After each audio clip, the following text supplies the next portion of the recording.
this property is pretty unique due to the location. I think we look great online because it's kind of like a nice luxury building, very spacious units, and usually the average square footage is over 1,000 square feet.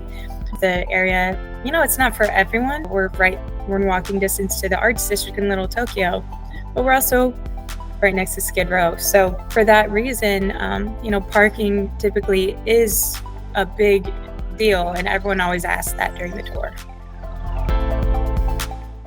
We are a 58-unit building, 6 floors, and our parking lot has about 20 marked spaces. Our wait list has over 10 people on it, and some people wait up to a year or more for a spot. Managing this lot has been one of the biggest headaches of my job from the start. I came in, I think 2021, started working here, and prior to that, there was another management company, and there was just this spreadsheet, like an Excel sheet with the wait list, and it wasn't even really like up to date or organized. But what's been the bigger headache for me is how much the lot is abused. People are parking in the wrong spot.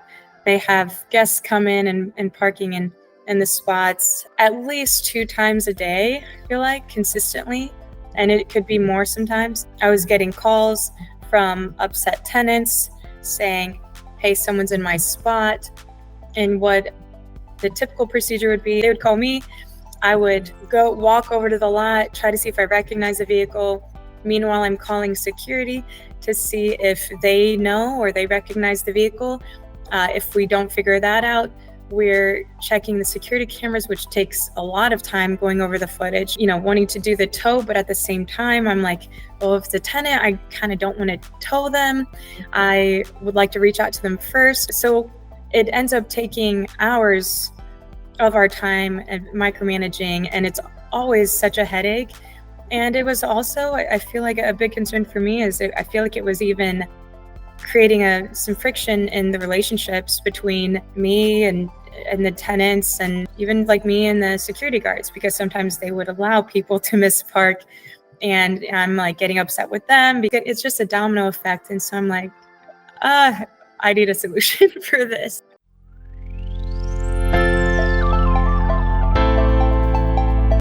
I did some research on a few different ones, and I liked just kind of like the user experience. It looked very clean and simple. The certain features it had with being able to rent spaces, because I wanted something as well that I think the tenants would want to accept and like. And so I was like, oh, they would like that. And also something that I could tell people that are on tours. It's oftentimes a deal breaker when I'm like, we don't have parking.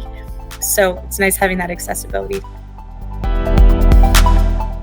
One of my favorite things is being able to actually keep solid track of who's in the system. Like, that's amazing, having tenants all in the system with their names and their license plate numbers. And I can open this convenient app and look right there and say, okay, these are all the tenants in what spot. This is how much they're paying. And if there is an issue, I can easily open the app and see, oh, this guy claims that he rented a spot today, but I see here that he didn't, and actually someone else is in this spot. So it's really nice, people can't really get away with like lying about it. And not having me be the first contact whenever there's an issue. My calls, I'd say at least have gone down like maybe 80%. This is something that was happening so frequently that it was really like getting to me. Like, I was becoming like just so agitated and such a headache. This is like affecting my mental health. Mm-hmm. And to have like those constant calls and complaints and issues be like almost eradicated, it's like such a relief. It's so convenient that tenants can deal with most of their issues right from the app. They can reach out to the tenant in their space if they're in the system, or find a temporary space in the meantime, or call a tow, and it can be a little more hands-off for me and for my security. I really love happy tenants, and I've gotten a lot of good feedback from them with with Parkade. Like, they love that they can rent out their spaces. They've been making good income from it. My retail tenant was pretty upset before because I couldn't get him extra spots for a long time because they're not available, and he has employees and different people that come in every day, and that was an issue because they kept misparking. And so that finally solved that headache because he was able to find extra parking for them in the system. The parking revenue started at like $1,050, and it's like over $3,000, I believe, now. I think it's been nice too for the owner, because when we used to have the revenue grouped in with the rent, if people don't pay their rent, the parking's not paid either.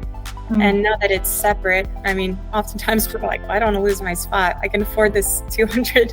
I'm going to pay for that at least. So at least the owner's getting the parking revenue. There's been a few things since I've started working as a property manager, a few different things I've tried in other partnerships to work out different problems in the building. And I'm always trying to be a problem solver and work them out. But I can say out of any that I've tried, Parkade has been one that I'm like, yeah, I'm proud that this was my idea. We got this implemented, and it's been good for everyone. So I have absolutely no complaints about it.